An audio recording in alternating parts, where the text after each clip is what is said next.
प्रधानमंत्री मोदी की गाड़ियों का काफिला बीजेपी दफ्तर के अंदर दाखिल हो रहा है।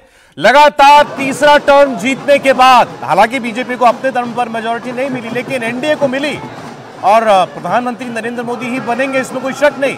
तो तीसरा टर्म जीतने के बाद, ऐतिहासिक थर्ड विक्ट्री के बाद प्रधानमंत्री नरेंद्र मोदी अपने कार्यकर्ताओं का धन्यवाद करने के लिए पहुंचे। गाड़ी के बाहर निकले मोदी, विक्ट्री साइन दिखा रहे हैं, जोश में कहीं कोई कमी नहीं उनके।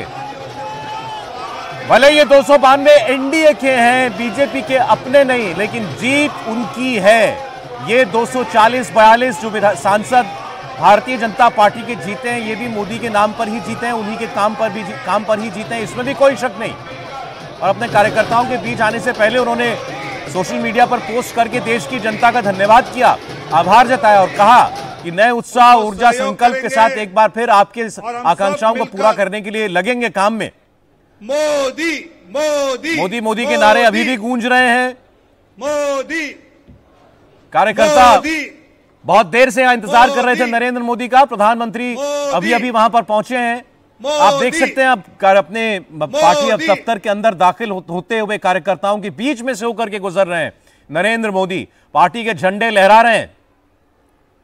और ये तो सच है, ये तो इस चुनाव में राहुल गांधी की भावभंगिमा ऐसी थी जैसे उन्होंने चुनाव जीत लिया हो, लेकिन कांग्रेस पार्टी 100 नहीं छू पाई है।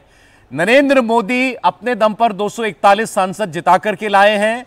उनका गठबंधन बहुमत में है, 300 के करीब है, 292 एनडीए को मिला है।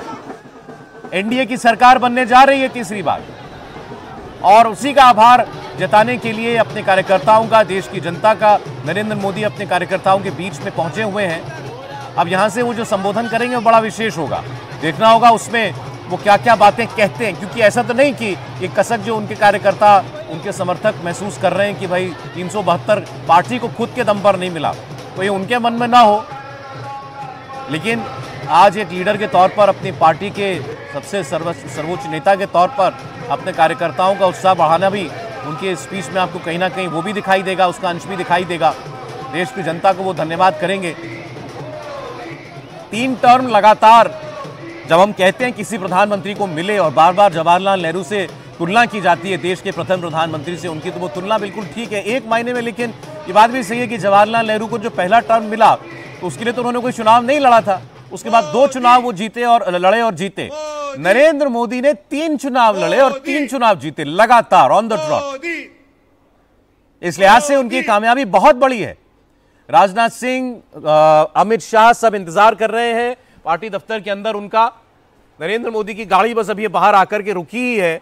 अब वो पहले वहां थोड़ा कार्यकर्ताओं का अभिवादन स्वीकार कर रहे हैं, उसके बाद पार्टी के दफ्तर के अंदर दाखिल होंगे। अब ये ड्रिल भी हम सब समझते हैं, अंदर से जाकर के फिर पहली मंजिल पर जाकर के कार्यकर्ताओं के समक्ष वो खड़े होंगे, फिर उसके बाद नीचे उतर करके सामने आएंगे। इतना जोरदार स्वागत तो बनता है जब तीसरी बार जनता चुन कर देती है, और इसलिए जिस सहर्ष से हम सब स्वागत कर रहे हैं, पूरी देश की दुनिया की लोग देख रहे हैं, देश की जनता देख रहे हैं, दुनिया के लोग देख रहे हैं, दुनिया के लोग देख रहे हैं। तीसरी बार जो भारत के प्रधानमंत्री पद के लिए चुने गए ऐसे व्यक्ति का कैसे स्वागत होता है, और विनम्रता से सभी कार्यकर्ता जनता का अभिवादन का स्वीकार करते हुए आदरणीय प्रधानमंत्री जी मंच की ओर बढ़ रहे हैं।